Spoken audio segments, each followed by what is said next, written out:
Okay, let's continue to the next phase in our co-op game, which is assign brewer meeples.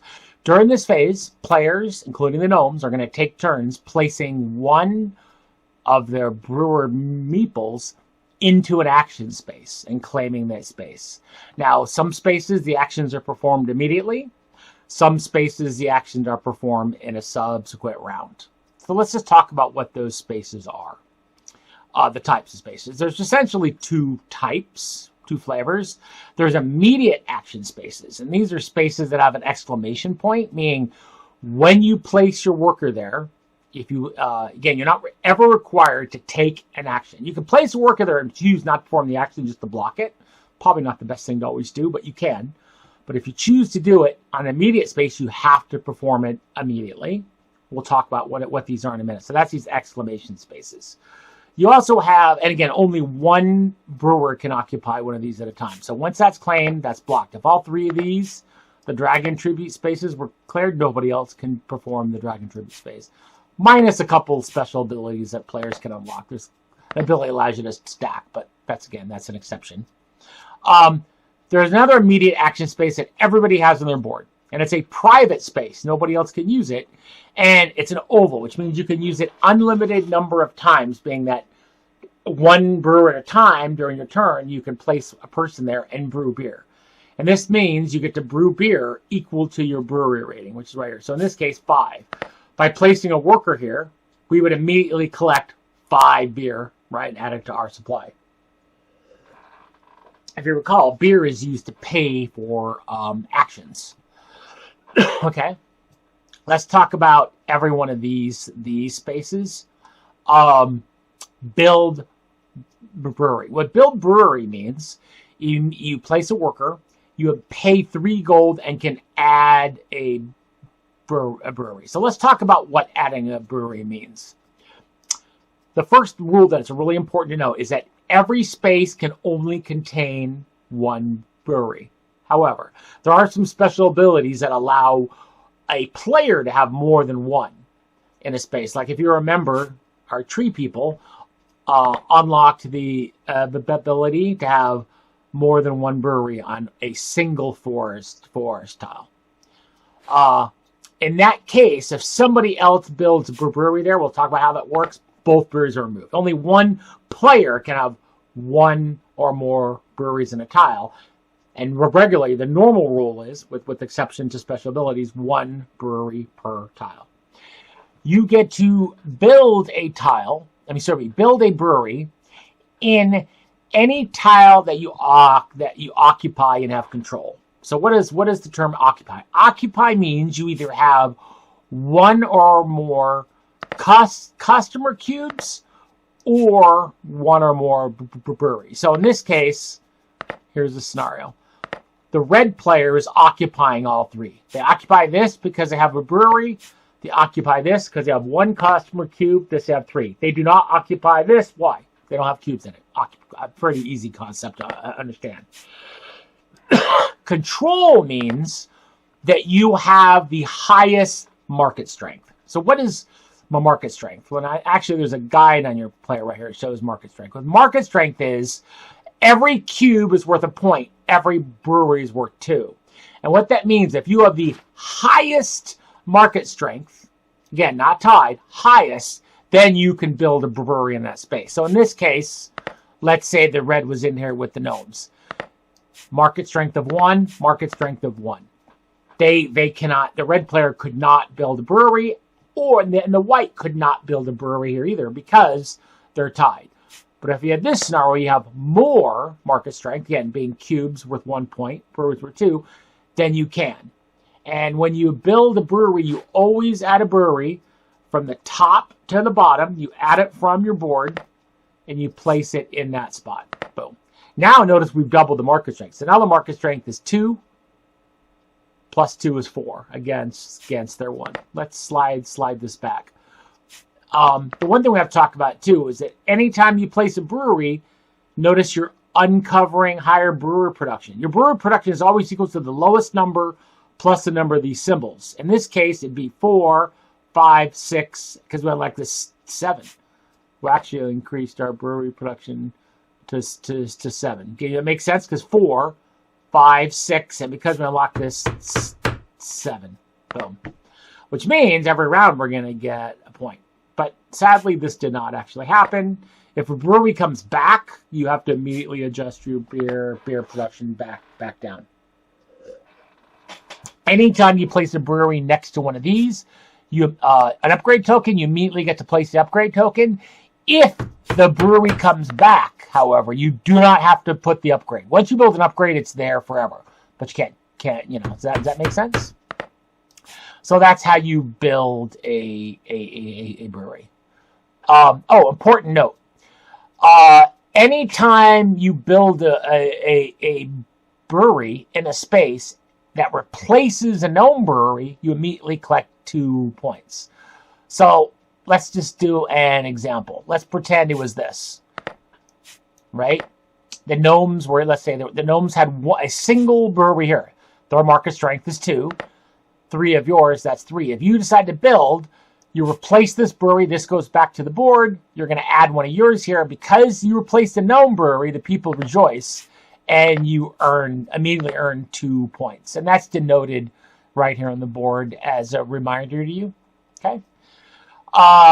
Brewery upgrade. Brewery upgrade is quite simple. Pay 3 gold to add an upgrade token to your board. Now, anytime you buy tokens, right, whatever, you only remove these when you place breweries. You just pull it from the bag and pick an upgrade. In our case, let's say we pick this. Now we can build 2 in 2 spaces, or this. Once these are full, you can't have any more upgrades. Sorry, I'm cute with the Tabletopia sounds. Huh? So that's upgrades. And upgrades are important because they really make you a lot more powerful.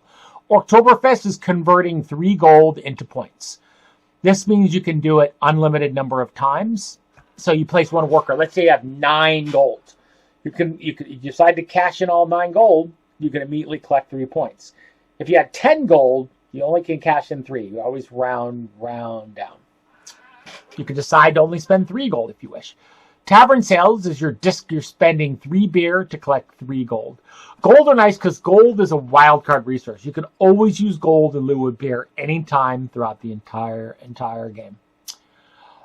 Employ thugs. So employ thugs I'll show you on the board as well. Employ thugs means you pay 2 gold, you add 2 cubes from your board into a tile with occupied by gnomes, and then remove up to 3 gnomes from that tile. So what does that mean?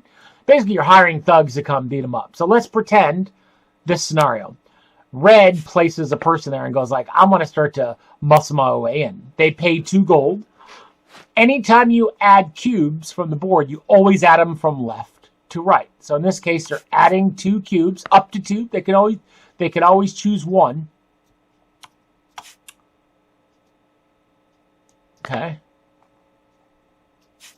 And remove up to 3. So when you remove cubes, you're basically going to take these cubes and you're going to return them to the gnome board from right to left, the opposite way that when you pull them. So in this case, they would go here, here, and here. But I'm going to kind of stick them back because we're pretending that didn't happen. Does that make sense? Again, thugs is a way that you can kind of airdrop your way. We call it airdropping into a tile with gnomes and kind of rough them up a little bit. Okay. Higher bard, you add 1 cube into an adjacent. So adjacency is defined as this. Adjacency is any tile that you occupy, again, with a brewery and or customer cubes, that is touching you. So the important thing that I would know, I didn't lock that tile. The important thing I want to say is that these gnome tiles can never be occupied. These are just spawn points. That's something I don't think I said in the original. They're not considered to be a land tile. So this case, the red player is adjacent to this tile, this tile, this tile, this tile, right? Because that's touching, right? Any tile that they're in. If they were this, right? These guys, this tile is adjacent to bling, bling, bling, bling, right? They're adjacent to each other. this, right? Does that make sense? So that's what adjacency. So what that means is you add a cube into any adjacent tile, which means any tile which is touching a tile that you occupy. So in this case, you could put one cube here, one cube here, one cube here, one cube here, one cube here, or one cube here in this scenario here. Now, I'll explain to you how boats work. We'll probably go into a little more later. Is that boats extend the adjacency of this square if you're adjacent to a C tile containing a boat. What happens is that this entire body of water, a body of water is defined as a continuous kind of water tiles that are all touching, right? They're all adjacent to each other. If you're adjacent to the tile containing a boat, this tile is adjacent to every tile adjacent to the body of water. So what does that mean? Is that if this person's here and this boat is here, this cube is now adjacent to this, because these are the tiles that are adjacent to this water. Now, if the boat is in a body of water but not adjacent to the boat does not help you at all. You have to be adjacent to a boat to get the benefit of the boat. Okay. We'll talk a little bit more about how dragons affect adjacency in a later part of the game. Okay.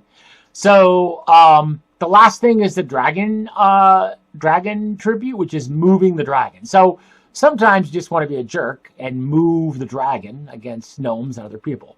So you pay gold, and dragons kind of move a very specific way.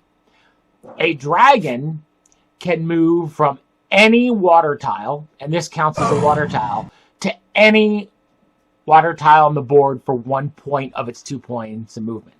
So in this case, it could go 1, 2, or it could go from here to here is 1 and then 2, right? So, or it could go 1, 2 if it wants. Now, anytime it enters a tile containing a boat, it burns the boat. It sinks the boats, and these are removed, okay? So if you wanted to get rid of these boats for some reason, you could go, yeah, I'm going to spend the gold, move the dragon here, then here, 2.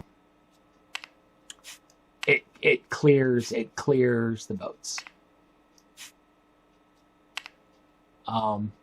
If it ends its movement, sorry. It has to end its movement. Not moving through it, if it ends its movement. Sorry. So that is that. So those are kind of all the immediate spaces. So we'll go into more what these cards mean when we get into the next phase. These cards you pay with beer, as we talked about earlier. These are the non-immediate spaces. These, we're going to place workers here, but we're not going to execute to the following phase, which is right here on the board, right?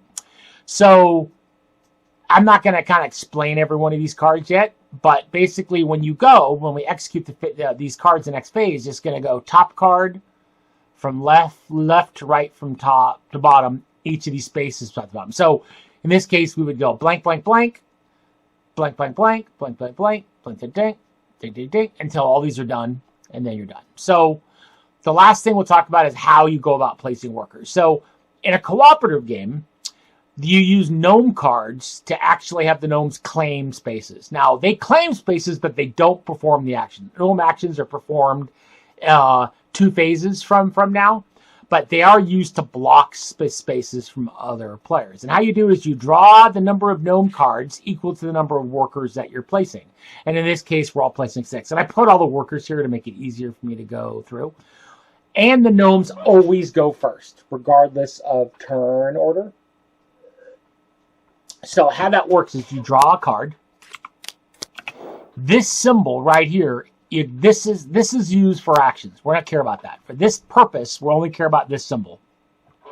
And again, this is only used in cooperative and solo play. So it means you place a worker in the cheapest and first. First being, right, we go from top to bottom, from left to right, top to bottom, the cheapest spot. So in this case, a build, so we place a worker, and he takes the cheap build spot. Boo, this one players get angry.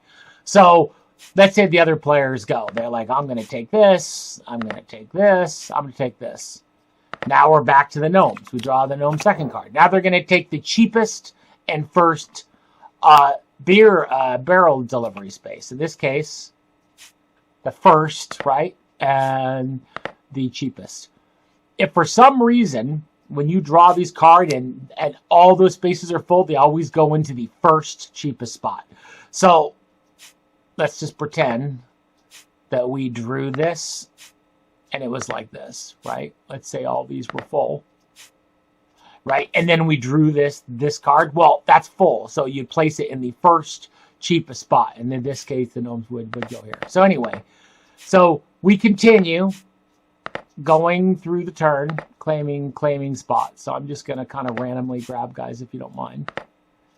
Right? Performing all of the actions. Again, these actions, you pay for and perform the actions immediately.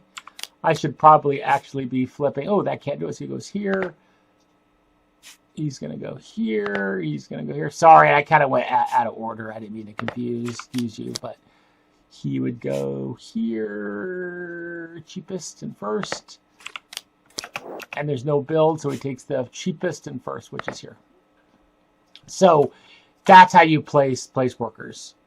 Again, these spaces, including your own brewing beer, are performed immediately because they have an exclamation point. These on your action cards are not resolved to the following phase. So that is how you place your brewers.